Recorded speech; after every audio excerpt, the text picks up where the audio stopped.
Our next guest is a very funny man, starring in his own television program entitled A Minute with Stan Hooper. Ladies and gentlemen, say hello to Norm Macdonald. Here he is.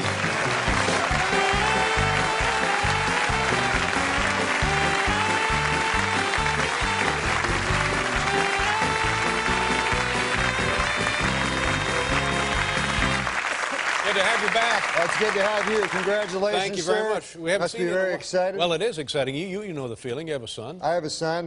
He's older. He's got to be at least 8. And but when he's first born, you know, it's the most. You know this, the most exciting thing that's ever happened to That's me. right. You know? Yes. And I'll never forget it. And then 6 months later, I went hang gliding. Way more exciting.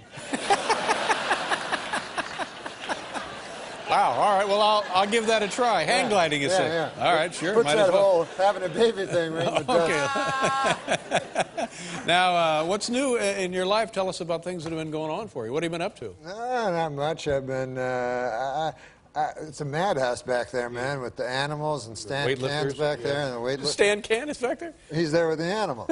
No, and, that's Jack Hanna. Jack Hanna, Yeah. I'm sorry. And what did you ask me now? What's new in your life? How are things going? What are you Going good, going good. I'm worried about my health, you know. I go out of the Mayo Clinic. You familiar with that? Yeah.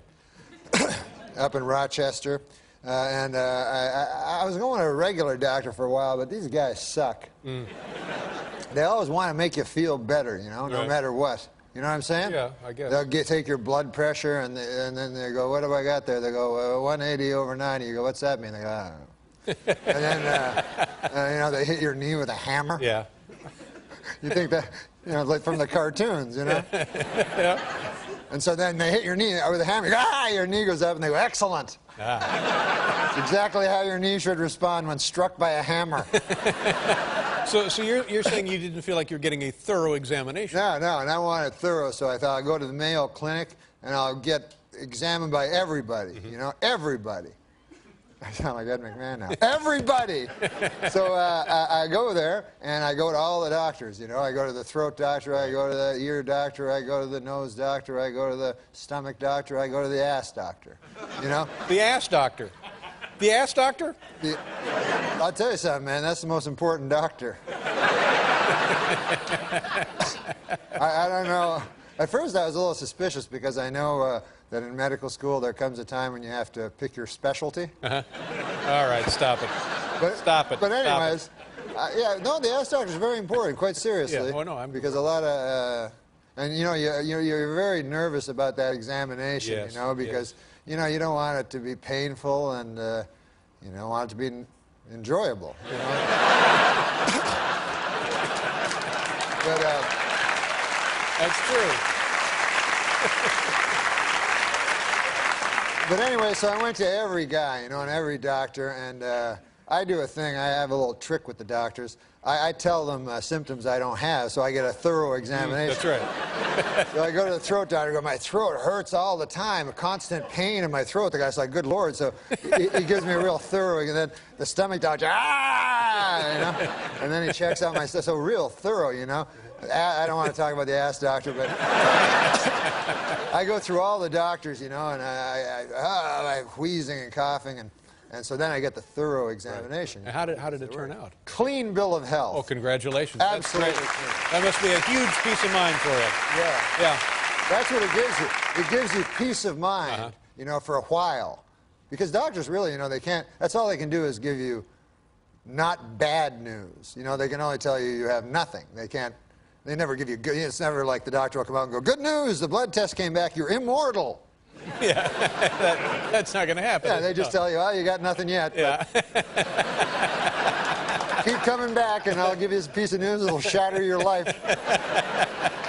But, so anyways, about 6 months later, I decided I'll get me some life insurance because I have my kid that's, he's got to be at least 6. And I go, I'll get some life insurance because this is irresponsible of me not to have life insurance. Yeah. So I apply for life insurance. Every life insurance company turns me down. Why? And then I go, holy Lord, something's wrong with me. Yeah. because maybe Mayo Clinic lost a file or something. Switch the records? Switch the records, Yeah. often happens. No, I don't think at the Mayo Clinic that often happens. No, not at the Mayo Clinic, no. but at the lesser. Yeah, the lesser clinics. So anyways, I find out that the insurance company is privy to all the doctor's notes and everything. Oh. So that they have me like with severe abdominal pains and a sore throat, you know, rectal bleeding. Well, of course they're not going to insure you with that. No. So your little scheme backfired. Yeah, didn't I it? had to get one of the Ed McMahon insurance things. You Now, get like $1 million insurance and you end up paying $500,000 a year for it. what have you been out doing stand-up? I know you're probably really busy with the show, but do you ever get to go out and do gigs? Oh no, yeah, I've been off show business for a while, and I do the smoky nightclubs, you know. And recently I was at a place, and a dude said, "Hey, would you mind going to this hospital, you know, to entertain, you know, the orderlies and the people in the hospital? I thought that'd be a nice thing to do, you know, because I don't do a great deal of nice things. So, no, I do. I'm a very nice guy. Yeah, I know. Yeah, we've read all about you.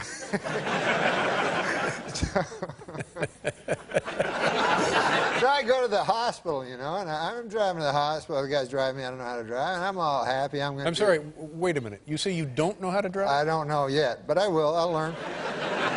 As my child approaches his 13th birthday, I feel I should soon. Yeah. So I go to the the hospital, and the guy Sid Youngers that books this gig, he tells me, you know, you just talk to you entertain for the orderlies and the staff and the patients, you know. And I get there, so the guy's driving me there, and looking for the hospital and everything, and we're getting close to the hospital, and all of a sudden I see like some barbed wire. Right? And there's guards and everything. And there's a big giant sign that says, State Hospital for the Criminally Insane. So now I'm being frisked and ID and everything, and I get in, and now I'm going, I don't even know if these people deserve a show, you know.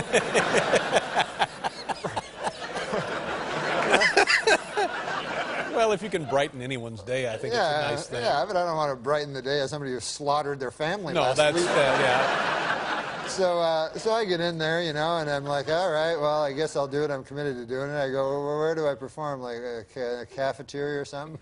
Guy's like, no, we got a theater. Oh, theater. A big theater in the State Hospital for the Criminally Insane. So I go in there. They go, the Statler brothers were here. So I go, all right. So I go in there, you know, and it's a beautiful theater, you know, and it fits like 1,000 people. And there's like 40 criminally insane guys in there. And I don't even know. I don't know what the rest of them are doing. And so I go, and then the guy introduces me, you know. And and he had like an old bio of me or something, I think. And but it was ridiculous introducing me to these guys. Right. And he was like, ladies and gentlemen, you know him from Evening at the Improv and George Schlotter's Comedy Club and all this. Norm Macdonald, you know, and there's nothing. They're all muttering criminally insane things to each other. And so I'm walking. I've never had this. I'm walking toward the mic, and I start getting heckled. Like before I'm. You're not even on stage. Yeah, I'm like 15 feet from the mic, and I hear, "Nice shoes, bitch." Oh, that's not good. That's not good. So I go up, and then just all kinds of insane things. One guy goes, "Where's the Statler brothers?" And then the other guy's like, "Yeah, what is with those shoes, bitch?" And I'm not even at the mic. I didn't even get to the mic yet. So I get there, and then as soon as I start talking, I start with my answering machine bit, you know? And you know that. Yeah. So I'm like, anyone have an answering machine? And they're like, go home! Go home! They keep yelling. Yeah. So I just had it, and I said to them, well, that's the beauty of it. I can. And then you hit the road. A Minute with Stan Hooper, Wednesdays at 8:30 at Fox. Norm, a pleasure to see you again. Thank you very much for being here. Norm Macdonald. We'll be right back with Jack Hanna, everybody.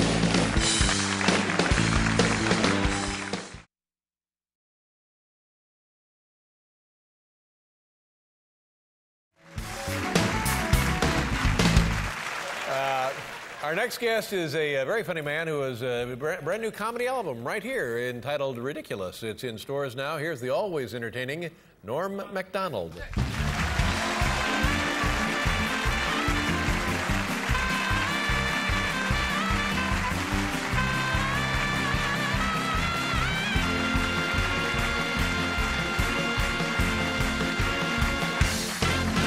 Norm, you look great. I do, yeah. I mean, you do too. Well, thank you very much. We haven't seen you in a while, and you look like you're really in shape. Are you taking care of yourself? You working out? What's going on here? I'm all right.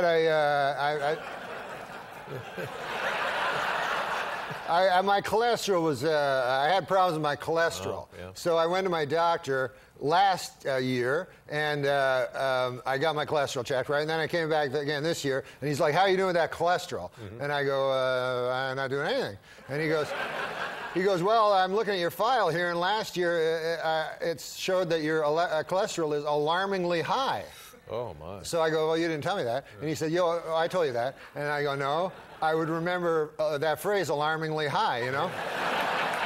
So he says, well, let's do it again, you know? And I go, well, all I've been doing is eating cake and, swallowing, chugging half and half. So I go, I know that the test... Chugging half and I know half. the test will come back, and it will be whatever the word is that's worse than alarmingly high. Right. You know? So I was so scared, you know? So it comes back, and it's really off the charts, you know? And I'm like, geez, man, are you going to have to do a Letterman on me there, you know? And he goes, so he goes... Because I don't like that stuff. And he goes, no, we haven't reached that level yet. You know, your cholesterol's high. You can lower it, but he goes, I have to warn you, you have to lower it, or we're going to have to do a Letterman on you. Yeah, seriously. So I said, okay, you know, and I went on this incredible, like, I did it myself. I just checked the www computer, and I found out all the things. And in 10 weeks, my cardiologist was like stunned. Yeah. She's worked in the field for 26 years and never seen it. But anyways, from 296 to 120. Whoa, wow. 10 weeks. But the only bad thing is they have bad cholesterol, good cholesterol. One of the cholesterols didn't change, and my cardiologist explained to me that cholesterol can only be changed by exercise. So I was like, geez, you know. So, because I'm really good at not doing things, like not eating stuff, but I'm bad at going out and doing stuff. And so I got a trainer, and it was all, not good. Tough. Yeah, man alive, holy crow. Yeah. Well, it looks like it's paid off. It does? Yeah. What kind of stuff was the trainer doing with you? He was, these guys are like superhuman. They look like Dash Rip Rock, you know, from earlier, you know? They're like superhuman beings, you know? So they think you can do what they can do, you know? Right. And I've told the guy, $50 an hour, I said, look, don't try to earn your money or anything like that, you know?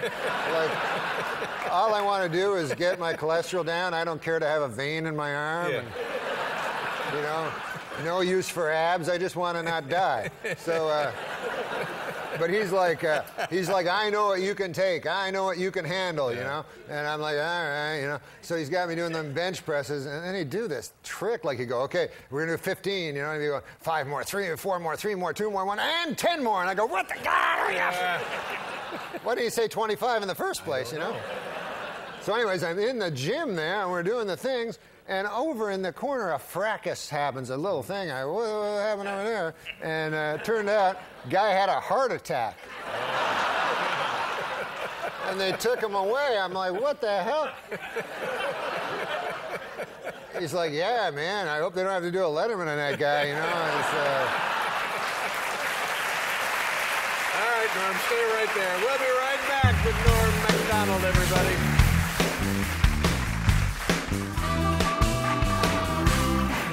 Now, Hey, Bill. You did some traveling, I guess, since we last saw you. You were in... Yeah, I did. I'd never been overseas, and I went to Amsterdam. My dad was in World War II. He was a lot older than I was. Well, obviously, he was older than I was. He had me when he was an older fella, and he served in World War II, and he liberated Holland, you know, from the icy grip of that dork Hitler, you know. Yeah. So, and, you know, with Hitler, the more I learn about that guy, the more I don't care for him. I can't... Yeah. And there's nothing redeeming about the guy. I talk to guys, I go, how on earth could these Germans, like, follow this lunatic, you know? And they're like, oh, he was an incredible public speaker, you know? He could hypnotize you with his public speaking. And then I see him, he's like, strangely. I go, what? That's not my idea of a silver-tongued devil, you know? So anyways, that's not the point. Yeah. The point is my dad went over and he liberated Holland. I'll tell you something about the Dutch. They don't forget, you know. My dad, a dirt poor farmer, you know, couldn't be poor, went over to Holland, liberated the country, and they never forgot. Every 5 years he would go and they would throw petals, you know, and it was fantastic. They're still grateful. The Dutch were still grateful for what the Canadians had done. So I went over. He was in the Canadian Army, right? Yeah, well, mostly it was my dad, but... Yeah. No, I used my dad as a surrogate for the entire Canadian Army. Right. But, so I went over because my dad's dead. And so I said, it'd be great to see, you know. And so I went to Amsterdam, and oh my Lord. At first, you know, it's a picturesque place. People are driving around on their bicycles over cobblestone streets with canals. It's beautiful, windmills, and it looks, but then the whole country's gone to hell in a handbasket. They got, you would not believe this. You can do drugs legally. Really? Legally. They have a place called coffee shops, right? So I went into one, I said, hey man, I enjoy coffee, but can I have a coffee? They're like, we don't have coffee. It's a coffee shop. They go, we got drugs.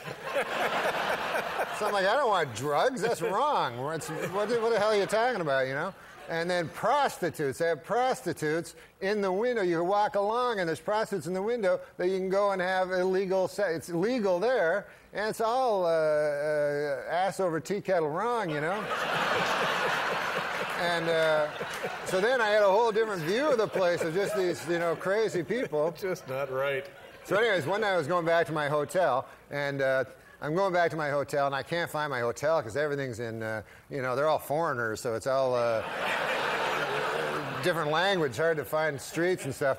So I was walking around forever. Finally, I see my hotel, you know, and I get there, and there's a red light, you know. And have you ever been to those places where, not a red light like a red light district. A traffic light. A stoplight that was red. And you know when the red never changes? Yes. You ever been in that experience? So I'm standing there in the red. A minute goes by, 2 minutes go by, 3 minutes go by, whatever minutes go by. And it never changes. And there's no traffic at all. So finally I go, I'll just walk across the red light, right? Yeah. What harm can be done? Walk across the red light. Immediately, a police officer comes riding a bicycle.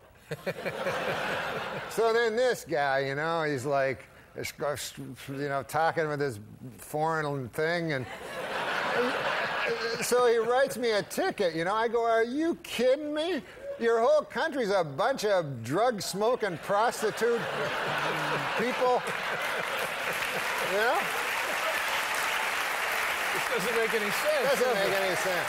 And also, if it wasn't for my dad, then that guy wouldn't get to have the freedom to drive his fruity bicycle anyway, you know? That's right. Yeah, he'd be living in a country where a guy was going, frankly. I'm glad you're back, Norm. Thank you, David. So here's the new CD, Ridiculous, in stores now. Norm, always a pleasure. Come back it's great again to soon. be back. Thank you very much. Norm Macdonald, ladies and gentlemen. We'll be right back, everybody. Very funny.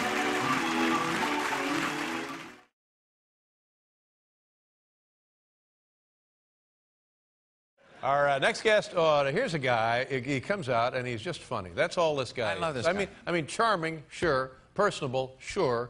His hygiene, maybe. But moreover, all he really is funny. He will be performing tomorrow and through this weekend at Caroline's, which is right across the street on Broadway. Here's the always entertaining Norm Macdonald.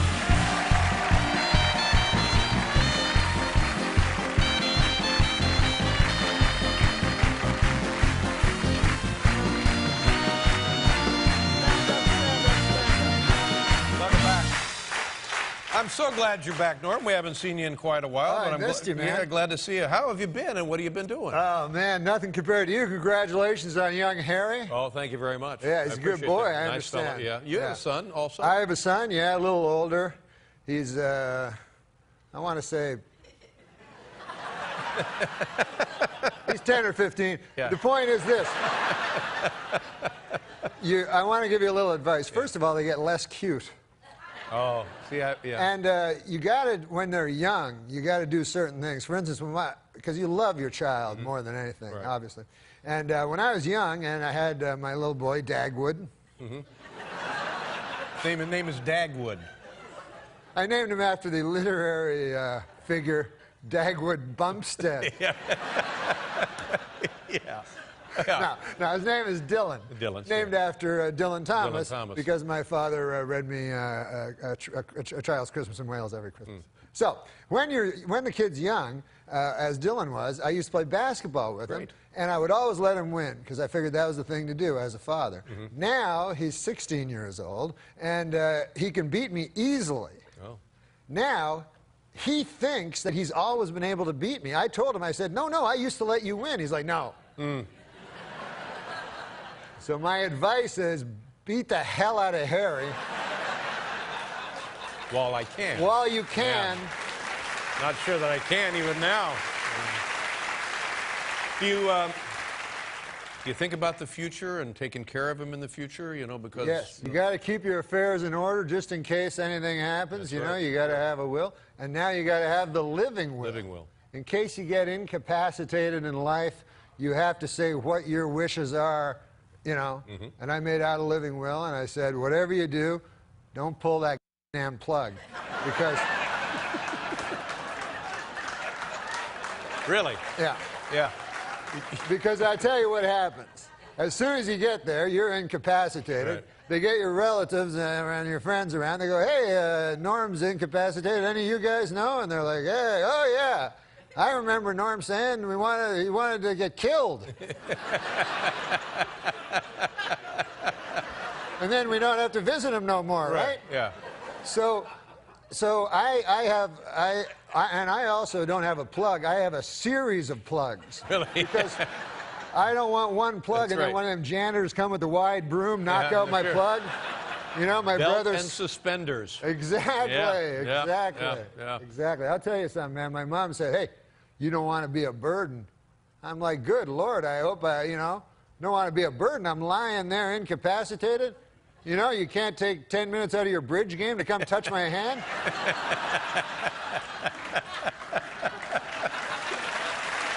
I agree. I agree with you, Norm. Yeah. But some people, in their living will, they go, no, I'd much rather not lie in this comfortable bed. Please bury me in the earth. Well, 2 points of view on that. Yeah. Now, Norm, I remember years ago you told me that you were there for the birth of your son, and I always remember this. And you said that was the most exciting thing you had ever participated in. Do you remember that? Yes. Yes. And then what happened? I took crystal meth.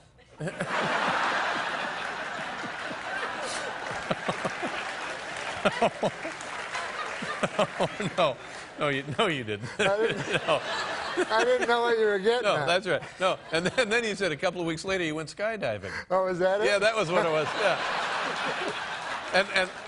Or hang gliding. Hang gliding. Yeah, hang gliding. And how was that compared to the birth? It was. This was a joke I did at one point? I have to do your act for you now? Is that what it's come to? And you said that was much more exciting than the birth. Oh, I'm sorry. That's what's. All right, I tell you what, we'll be right back here with Norm Macdonald, ladies and gentlemen.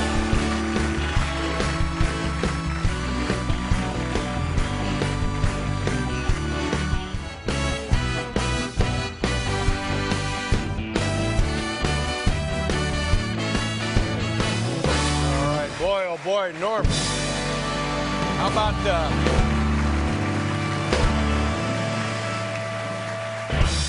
about Leonard Nimoy? Oh, yeah, that was great. cool. Great cool. to see him. It's thrilling Cool when to you see see a guy like that here. I met, in the airport, I met Matlock. Matlock is Andy Griffin. Yeah, Andy, he used to call himself Andy Griffin. Now he goes by Ben Matlock. He really calls himself Ben Matlock. But, yeah, I went into the airport, and he was in there, and you know the bookstores they have in the airports? Yeah, sure. So he's in there. He's reading one of them big, thick books, you know, smart guy, you know. So I'm standing over there. I'm leafing through a Jughead comic. I see him over there. So I think to myself, I say, hey, I'm going to sidle up beside old Ben Matlock. Yeah. And I'm going to grab one of them big books myself. He didn't have to know nothing. Sure. Pretty soon we get in a conversation. We start talking, and I find out how he ever solved that case where Claude Akins killed. You remember, anyways. Whatever. I wanted to talk to him. Right. So take 10 minutes. I'm talking to him. He's very friendly, very outgoing, and everything like that. And it was really nice. And then all of a sudden I realized it wasn't Ben Matlock at all. Really? It's not Andy Griffith? Yeah, just some old man. And now, don't you think that this guy has a moral, a responsibility to tell people instantly that he's not Matlock? I don't know. That's a good question. I never thought of that. And you're sure it wasn't him? Oh, yeah. No, I'm certain, because he just kept yapping and yapping and... whatever. Now, congratulations. You've given up smoking. I did. I quit smoking. That's great news, Norm. Were you a lifelong smoker? Yeah. I smoke. Lifelong smoker? Yeah, lifelong. All your life? Most of your life? Well, of course not all my life. I mean, did you start early? Oh, yeah, well, one.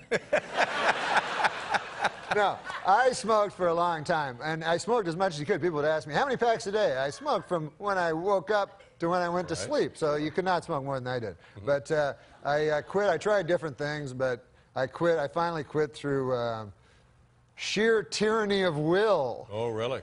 Oh. Yeah.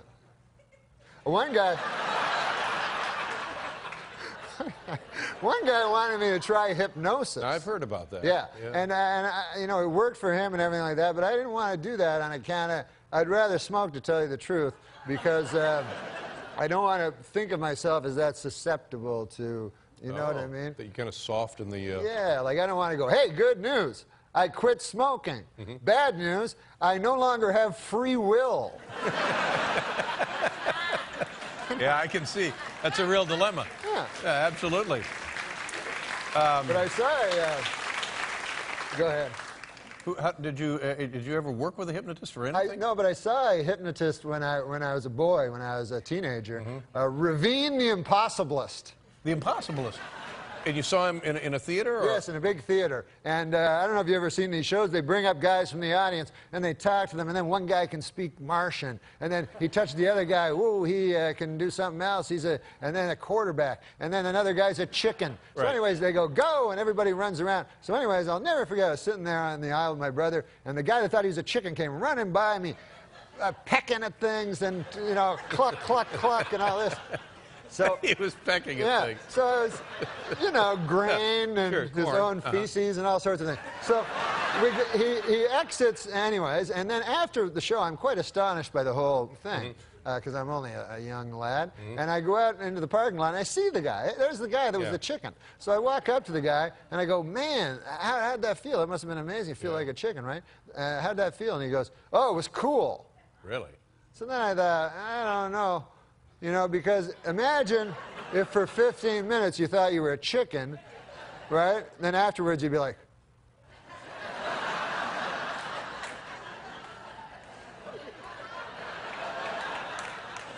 And then I go, I say, how'd it feel? I act like a chicken. He go, huh? He'd have to spend the rest of his life trying to get back on track because his mind had been shattered. Shattered? By the experience of being a chicken? Well, of course. If you thought for 10 minutes that you were actually a chicken, would you be able to do the show the next night? Well, I guess not. Or would you go, No. that was cool? You're exactly right. Now, Norm, we're running out of time, but I would be remiss here if I didn't bring up something. People have been bothering me about this for months and months. People come on the show and they say, the next time you see Norm Macdonald, he's got some tremendous stories about the great Bob Uecker. Now, do you have a story you can tell us about Bob Uecker? Voice of the Milwaukee Brewers. Well, Bob Uecker is one of my best friends. He's a great man. I know Artie told a story when he was here, and Bob was not too thrilled with that. But it's Artie Lang you're talking Artie about. Lang, yeah. But Bob is a very, very funny man, and I often go in the booth with him, you know. Oh, sure. So one time we were there, and John Fogerty was in the audience. Mm-hmm. You know, a fortunate son, you know. So John Fogerty was there. So Bob Uecker is a very interesting guy. He thinks of everybody as the same. He doesn't think of people as stars or anything like that. He's a very down-to-earth guy. So he was talking to me, and he says, "Hey, man, you know that guy?" I go, "Yeah." He goes, "That's John Fogerty, rock and roll singer." So I go, "Yeah, I know who it is." He goes, "Yeah, man." He goes, "But I played in a golf tournament with him." He goes, "You probably think of him as some that likes to bite the heads off of chickens, but this guy can..."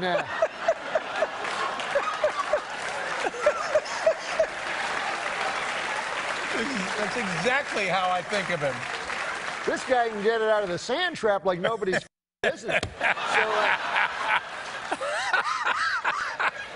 So he goes, "He's got a hell of a set of pipes on him." He goes, "Come the seventh inning stretch, I'll have him up here. He'll sing for you."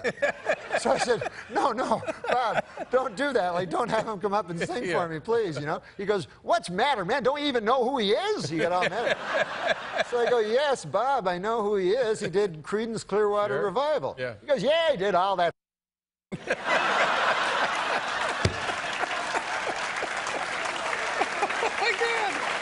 Oh, my God. Well, there you go. Now, listen. Yeah. Norm, right across the street on Broadway there to Caroline's. Please have Bob on the show. He's the I would funniest love guy to get ever. Bob on the show. He'll be there tomorrow through May 10th. Oh, that's a nice long run for you there across the street. Too long for my liking. Way to sell tickets, Norm. And he'll be at the Helium Club June 18th through the 20th in Philadelphia. Gosh, I hope we see you sooner than however long it's been. Always a pleasure. It's Norm Macdonald, ladies and gentlemen. We'll be right back with Animal Collective, everybody.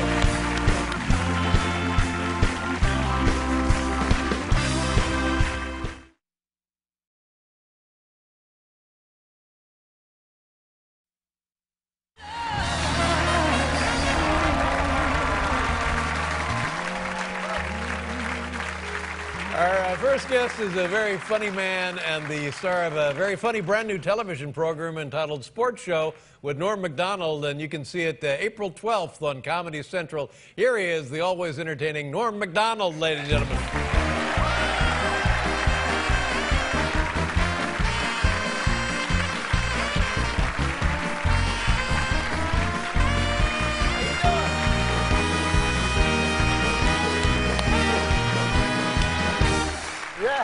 I saw that show today, Norm. Very funny. What show? The TV show? Yeah, your TV show. Oh, yeah, congratulations. And by the way, you look very youthful. And how come we haven't seen you in 2 years? Oh, how come I haven't been here in 2 years? Yeah. Oh, man, I've been busy.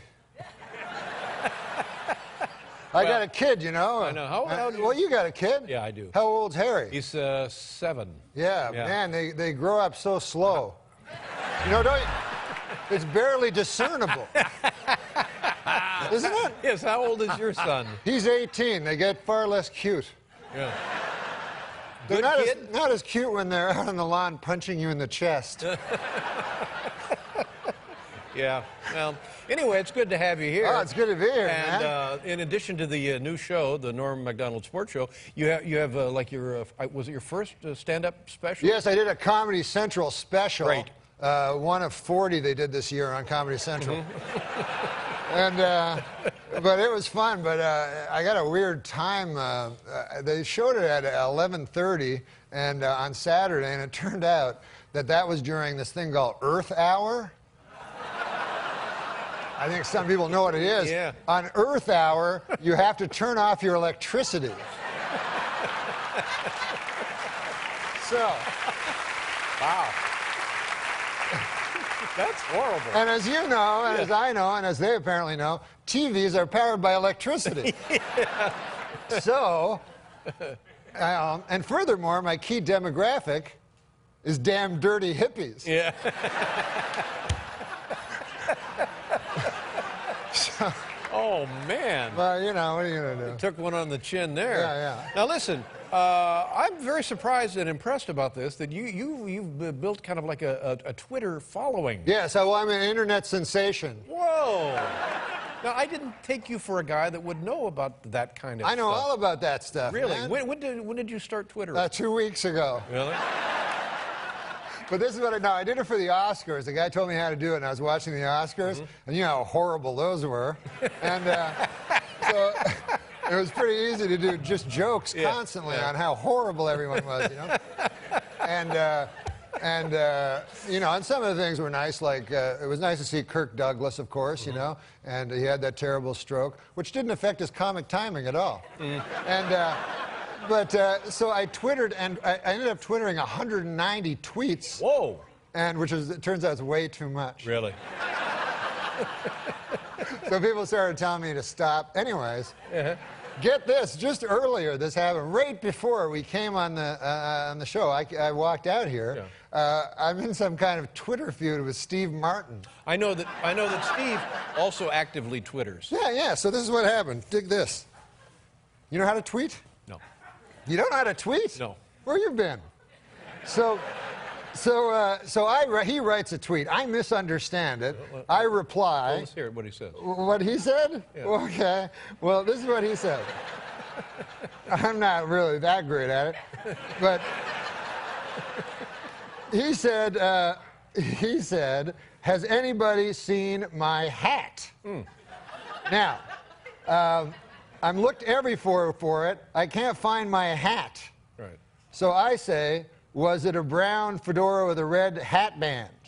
But what I didn't know is he sent a twit pic.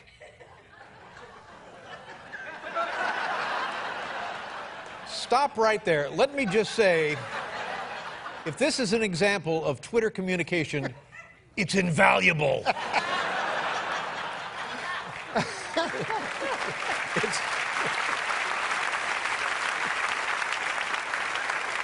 What do you think I should answer him? This is the last thing he said to me. He goes, this just came in 9 seconds ago. He goes, still mulling over this tweet from Norm to me. It's so enigmatic. Is it a put down? Honestly, I mean, he lost a hat, right? Yeah. And then you responded, is it with a red hat band? Yeah. None of this makes any sense. It's a generational thing. Oh, that's what it is. Yeah. I guess so. Well, what isn't? Now, I will tell you what's cool about the internet and being an internet sensation and stuff. On the YouTube now, everybody, you know, I don't know if you remember but the famous, and did you ever hear the Andy Williams quote? In the future, everybody will be famous for 25 minutes? Yes. I think it was Andy Warhol. Huh? Andy Williams was Moon River. Oh. Andy, well, it's a generational thing. Yeah, okay.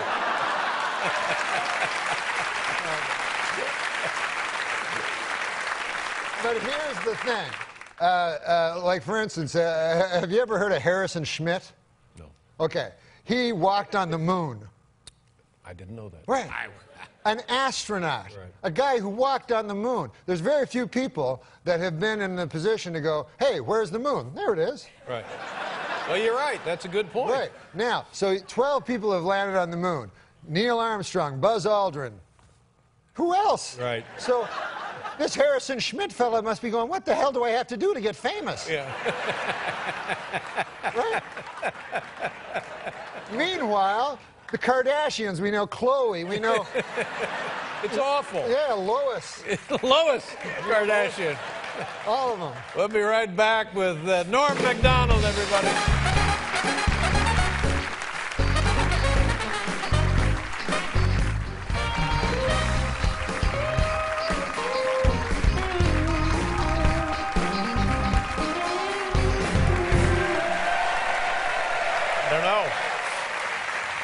You can tweet Steve Martin. Can you tweet him right now? I can tweet him, yeah. Or just tell him that I said hi. Oh, okay. Yeah. And that you're on the show, and we're Okay. talking about him. And Okay, awesome. I said hi. Awesome. And oh, add this. I'm sorry about the hat.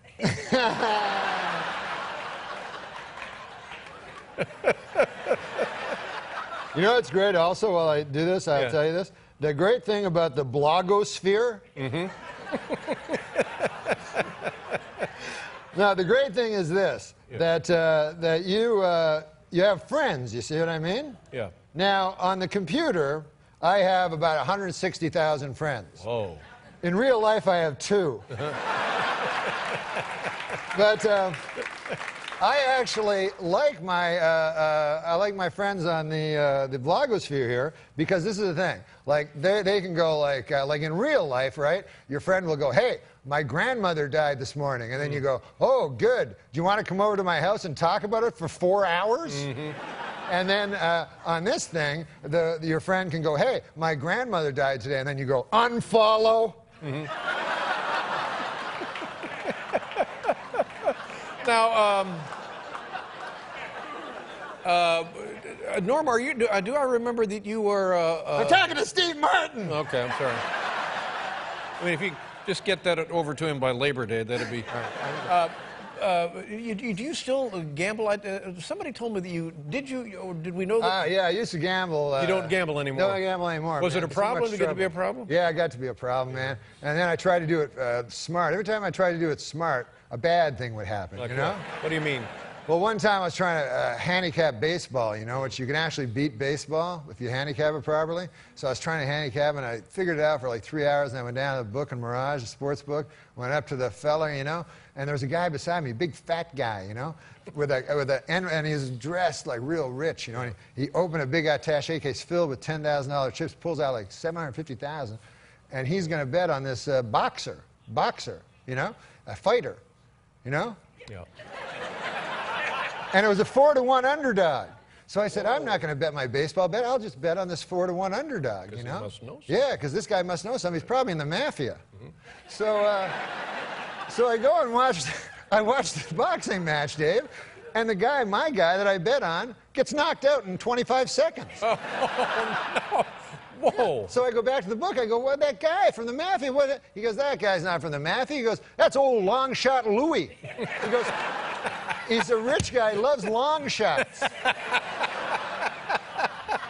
Well, there's just no winning, is there? No, there's no winning. Nobody ever whatsoever. wins. Now, this sports show with Norm Macdonald premieres, you know, it's my birthday, April 12th. That's your birthday? I saw it this afternoon. Very funny show, and I think it's going to be a huge hit for You want to hear a sports joke? Yeah. Oh, you like racing cars, right? Yeah. How about that Daytona 500? Yeah.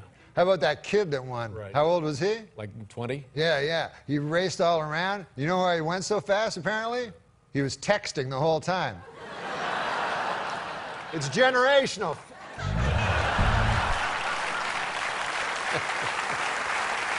The show premieres April 12th on Comedy Central. Sports show with Norm Macdonald. Great pleasure to see you. It was great to see you, man. Don't wait Thank 2 you. years to come back. We'll be back with C.C. Sabathia, ladies and gentlemen. Hank Williams, he came over from...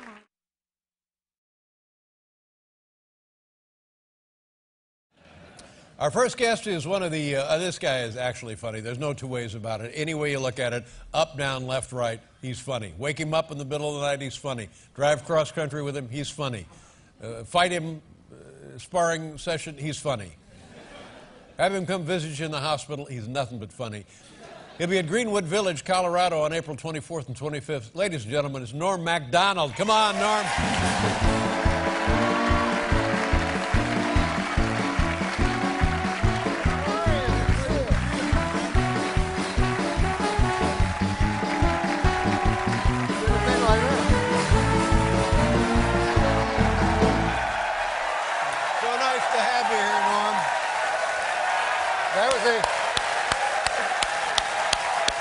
How you doing, buddy? I'm doing well, sir.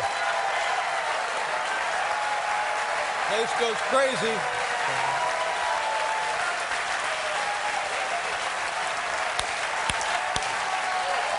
Oh, okay. Hey, Have I been funny so far? hey. More than funny, my friend. All right. Norm, Some sort of practical joke at this point. I haven't seen you in a while. I saw you on the Saturday Night Live 40th anniversary show. Oh, yes. You were great on that. And what's been going on? Bring us up to date. What's been on your mind? I had a big pork chop for dinner, and I live in the moment. Mm-hmm. But my belly too big for the anyway.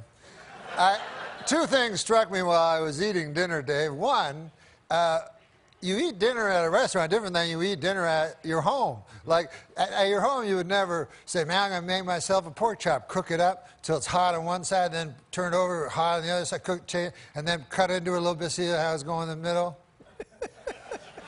But while I'm waiting for my pork chop to get nice and hot and delicious so I can eat it, first, I'll eat a big loaf of bread.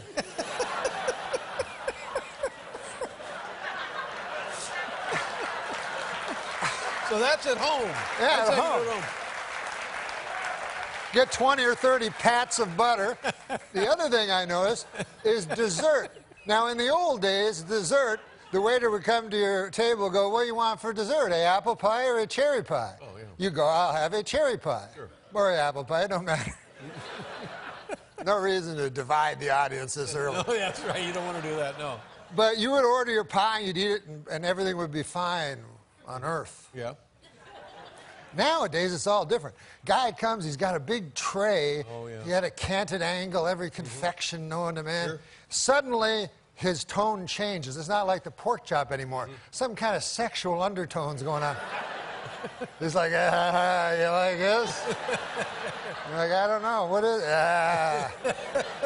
Do you like decadent things? Yeah. You're like, not that much. No, yeah. Once in a while, I guess. Yeah. May I tempt you, please? No, I'm a fella, you're a fella. Yeah.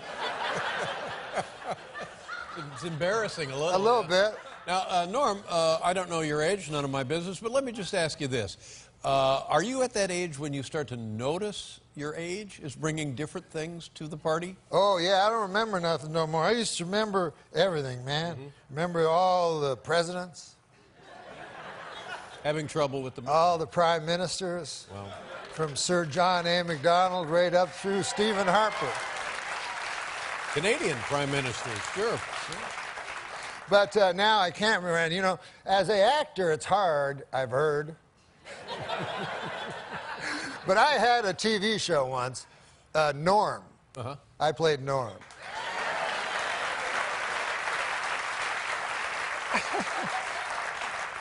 That was the one time I was not funny.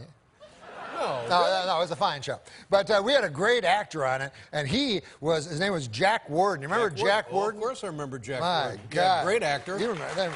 I think they have a picture of Jack. They have a picture of Jack Warden. There he is. You guys remember Jack Warden? Likable. A Broadway star, too. He was. Mm-hmm. He was on Broadway. He told me he was in the Man in the Glass booth where he had to go an hour and a half, one single monologue.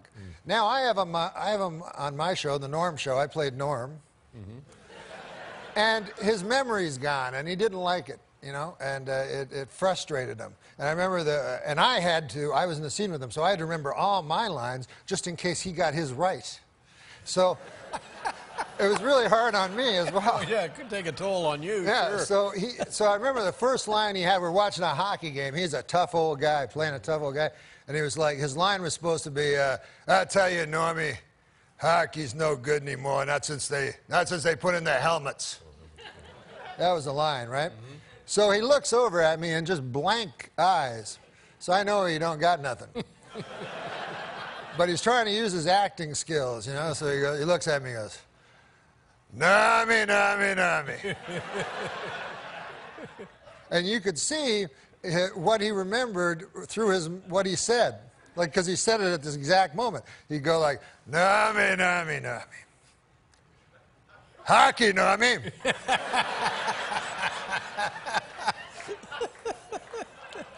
Hockey, Normie. And we're in the set as a rink. Oh, yeah. Hockey, Normie. I'll tell you about hockey, Normie. I'll tell you, it's no good anymore, Normie. You know why it's no good anymore, Normie? I'll tell you right now. Nummy. That was cut. Take two.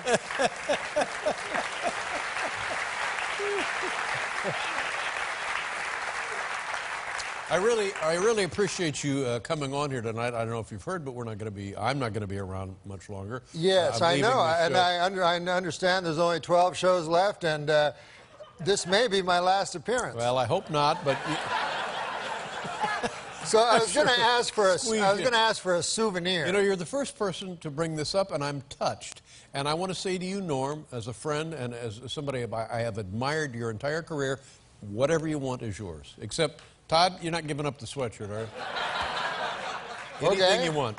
Okay, excellent. Well, maybe, oh, I know. What? No, wait a minute. That's, Norm, those are expensive. Can you... Be careful. Oh, my God. Norm, look out. It's fine. That's fine. It's still under warranty. Okay, we'll be right back with Norm Macdonald, ladies and gentlemen.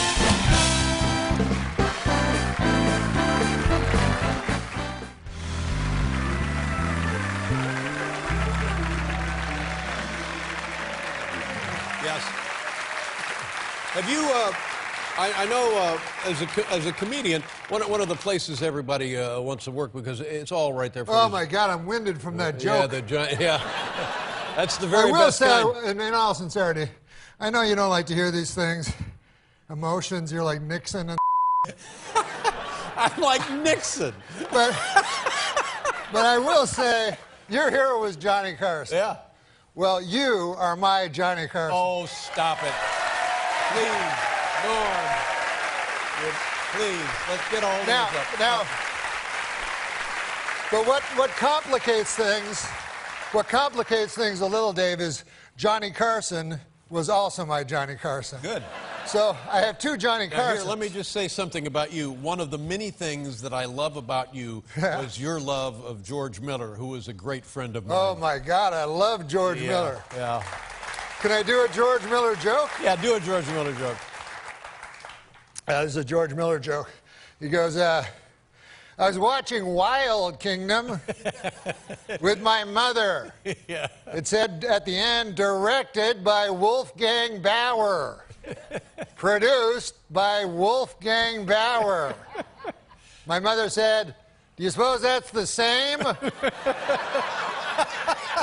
Wolfgang Bauer? Is that the same Wolfgang Bauer? Oh, man. What's your favorite joke of George's? Well, my favorite joke, and it'll take a little explaining. I've told it over and over again. It was told by his girlfriend at his memorial after he had passed away. He and his girlfriend not getting along very well, and George apparently one night had come into her apartment while she was gone and done some mischief. And so she called the police. And she sent them to George's house, and the cops were saying, you know anything about this? And he said, well, no, what happened? He said, well, among other things, somebody wrote an obscenity on her bedside picture of Jesus Christ. And George said, oh, I thought that was Dan Fogelberg.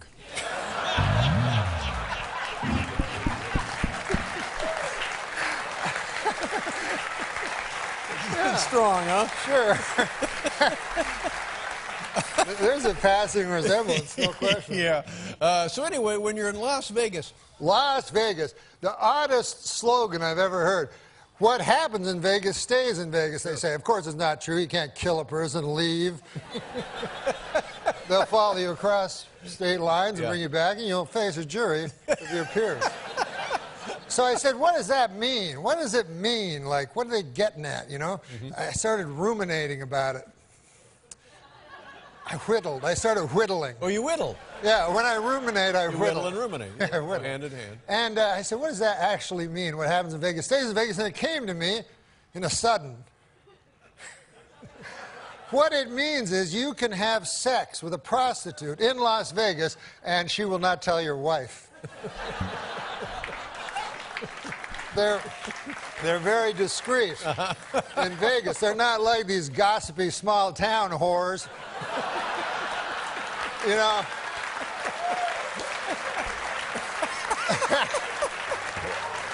These blabbermouths down at the beauty parlor with that pale blue thing over their head, whatever that is, go, you're Hank Johnson's husband? By God, I had sex in exchange for cash last night with him.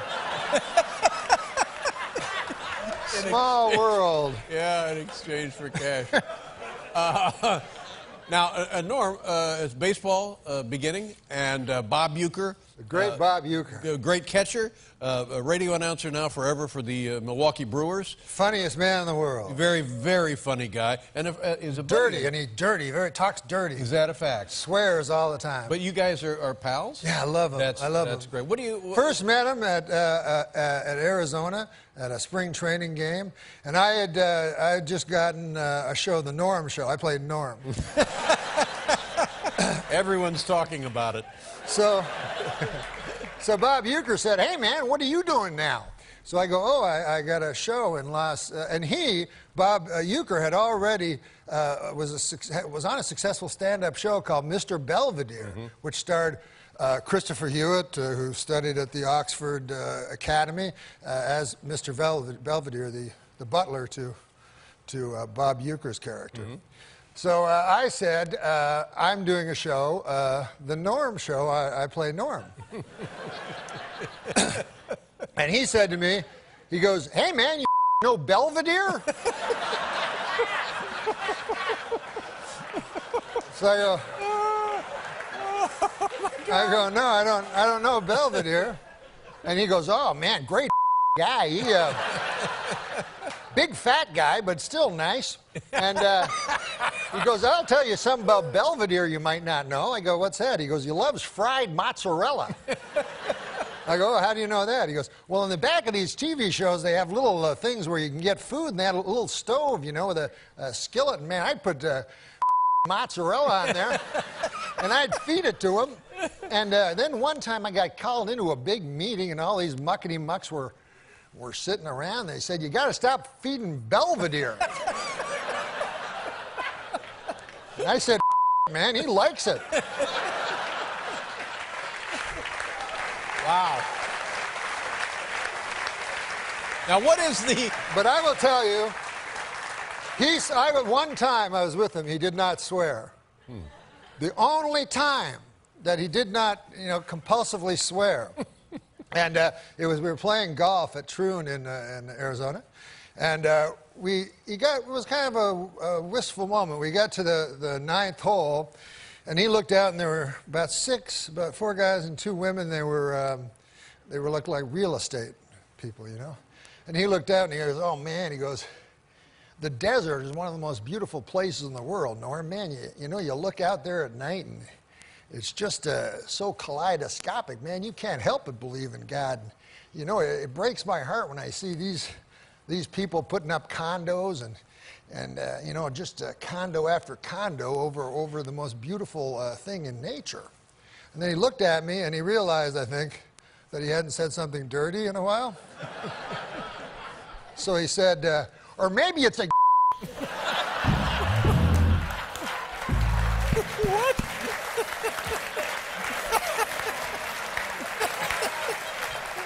Yeah, that's right. That's what I was thinking. There's no middle ground. No, it's either 0 or 100 miles an hour. Norm, God bless you. I'll miss you, baby. I'll miss you. Well, we're going to see you. We're going to see you whatever you're up to. Ladies and gentlemen, could be the funniest man in the world. We got the paperwork on that. He'll be performing at Comedy Works, Greenwood Plaza Village in Colorado, April 24th, 25th. God bless you again, Norm. Thank you, sir. Thank you very much. Great to be here. We'll be right back with Theo James.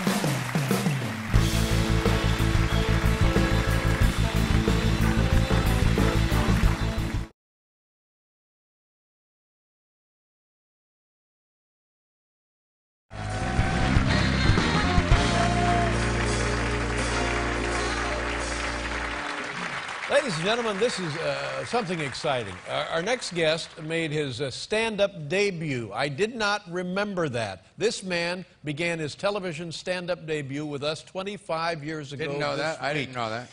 Very talented actor. Nobody funnier. Ladies and gentlemen, Norm Macdonald.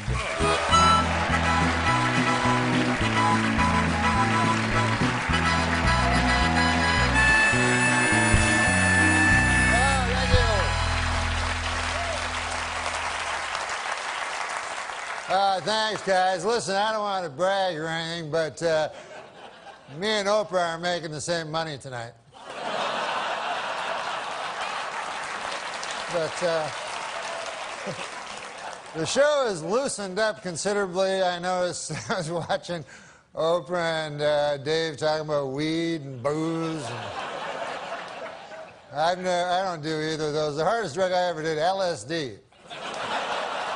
And I remember I was a kid, I was like 16, and I remember they warned me, they said, hey, you got to be careful with that LSD on account of you can get a flashback. 10 years can go by, 20 years, 30 years, and a flashback will happen. So I thought, hey, that seems like a good deal. You know,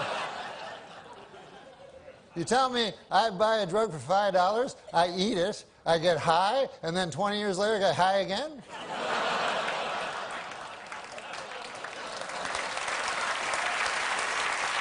That's not the point. I like to stretch my drug dollar. The point is this. 10 years have passed, 20 years have passed, 30 years have passed, and no flashbacks. What a jip that turned out to be. Just more horse shit by the big acid companies, that's all it is.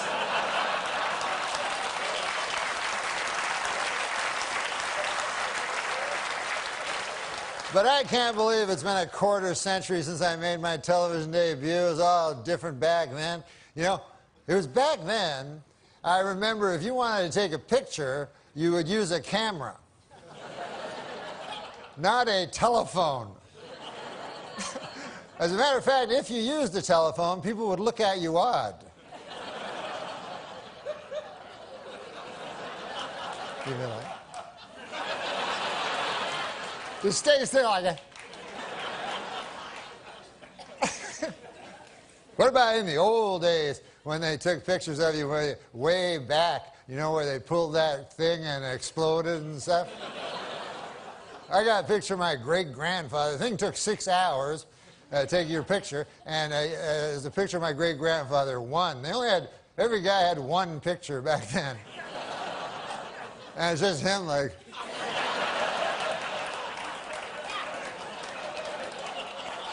I gotta get back, feed them hogs. Who's gonna feed the hogs?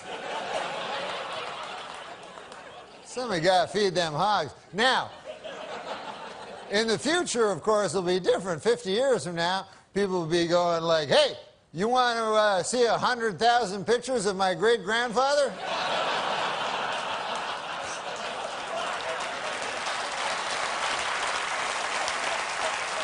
I got him right here, plus everything he did every day of his life.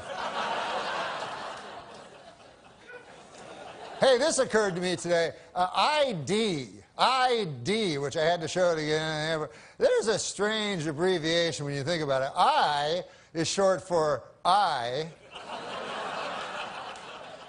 And then D is short for dentification.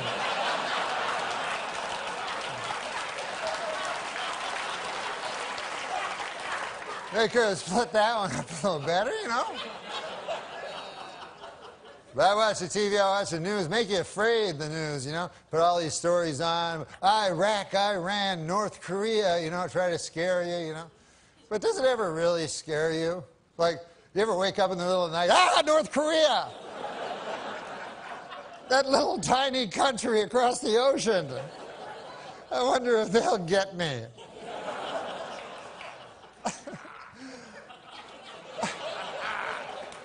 Plus, didn't MASH settle that like 20 years ago? Why'd I have to watch that stupid show?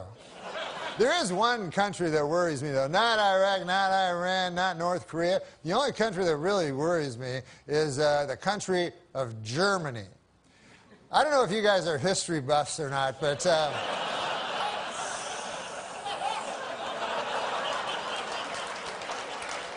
in the early part of the previous century, Germany decided to go to war. And who did they go to war with? The world. That had never been tried before. And so you figure that would take about 5 seconds for the world to win, but no, it was actually close.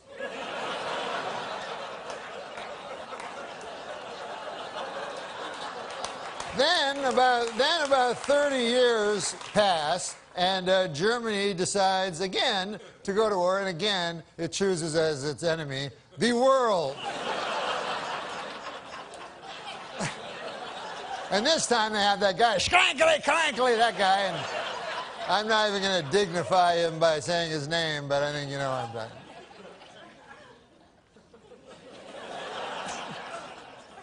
But you'd think at that point the world will go, listen, Germany, here's the deal. You don't get to be a country no more on account of you keep attacking the world. I mean, what do you think, you're Mars or something? Anyways, listen, folks, this will be my last time on the David Letterman show, I understand. And you guys, we all know that David Letterman was the greatest talk show host who ever lived. But I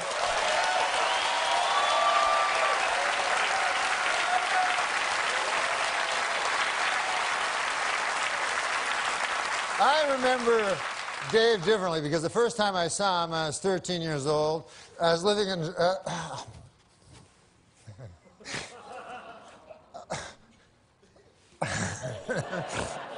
I was living in Toronto, Canada, and I went to a talk show they had there. And David Letterman was the stand-up comedian on the show. And I loved stand-up. And David Letterman did this joke that I told everybody this joke. I love this joke. It still stays with me as my favorite stand-up joke ever. So I'd like to do it for you if you'd like to hear it.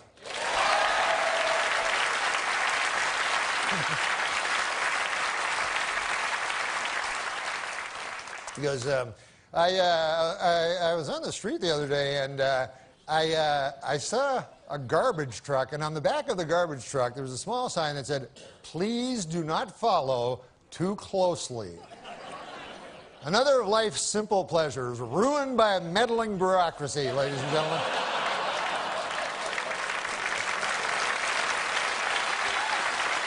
You remember the old days when Dad would pile the kids in the station wagon and we'd all go out and follow a garbage truck? So anyways, I'd just like to say, I know that Mr. Letterman is not for the mawkish, and he has no truck for the sentimental, but if something is true, it is not sentimental, and I say in truth, I love you. Oh, my God. Oh, my God. Oh, my God. Oh, my God. Norm. Norm. Norm. Oh, my God. Very funny, Norm. And thank you. Thank you for everything. Thank you. Norm Macdonald, ladies and gentlemen. That was very sweet, Norm. Good night, everybody. Now, stay tuned for James Corden. This is Alan Calder speaking. Good night, everybody. The Pants People.